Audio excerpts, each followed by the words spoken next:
Merci. La parole est à Monsieur Michel Herbillon. Ma question s'adresse à Monsieur le Premier ministre. Je vais vous dire qui est mon adversaire, mon véritable adversaire. Il n'a pas de nom, pas de visage, pas de parti. Il ne présentera jamais sa candidature. Il ne sera donc pas élu. Et pourtant, il gouverne.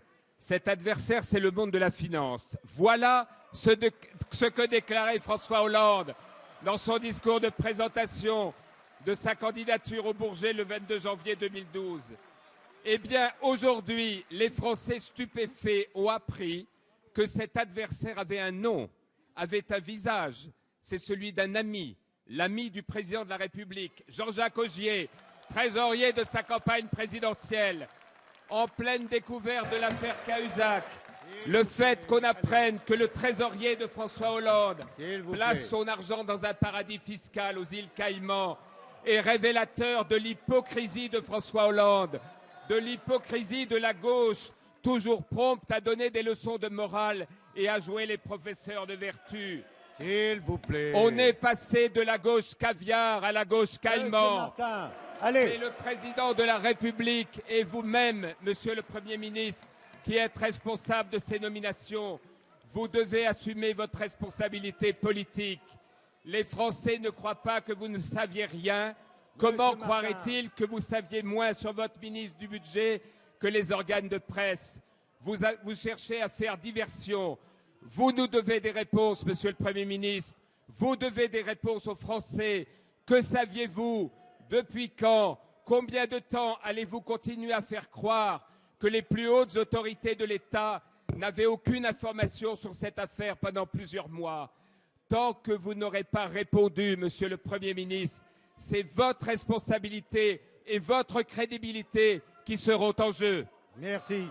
La parole est à Monsieur Bernard Cazeneuve, ministre chargé du budget. Alors, on va essayer d'écouter sa réponse, s'il vous plaît, s'il vous plaît. Allez. Monsieur le député Herbillon, je voudrais vous remercier pour votre question qui me donne l'occasion de rappeler un certain nombre de principes. D'abord, dans la vie politique, chaque individu, quelle que soit sa sensibilité, est responsable devant l'opinion et devant sa conscience de ses actes.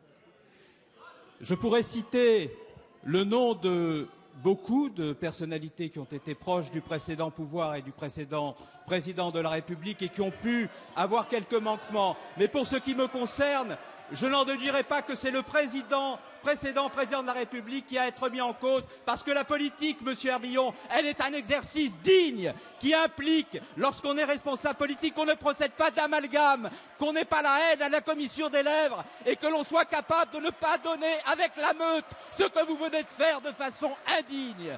Ensuite, Monsieur Herbillon, permettez-moi au nom des principes également de vous rappeler que concernant la finance, nous avons depuis plusieurs mois mis en place des actions que vous n'aviez pas mises en œuvre, qu'il s'agisse de l'union bancaire, de la supervision des banques, pour qu'elles ne puissent pas se laisser aller aux agissements spéculatifs d'hier, que nous avons l'intention, sur la fraude fiscale, de faire l'exact contraire de ce que vous avez fait, c'est-à-dire que nous avons l'intention, pour les fraudeurs, de ne pas mettre en place d'amnistie, comme le propose un certain nombre de parlementaires sur ces bancs, Madame Boyer notamment, et le député Lucas, qui demandent à ce que l'on amnistie tous ceux qui sont à l'origine de fraude. Et je veux vous dire aussi que, contrairement à ce que vous avez fait, nous n'aurons aucune complaisance à l'égard de pays qui n'échangent pas avec nous des informations alors qu'ils devraient les échanger. Ces pays, quels qu'ils soient, seront mis sur la liste des paradis fiscaux. Enfin, je veux vous dire, Monsieur Herbillon,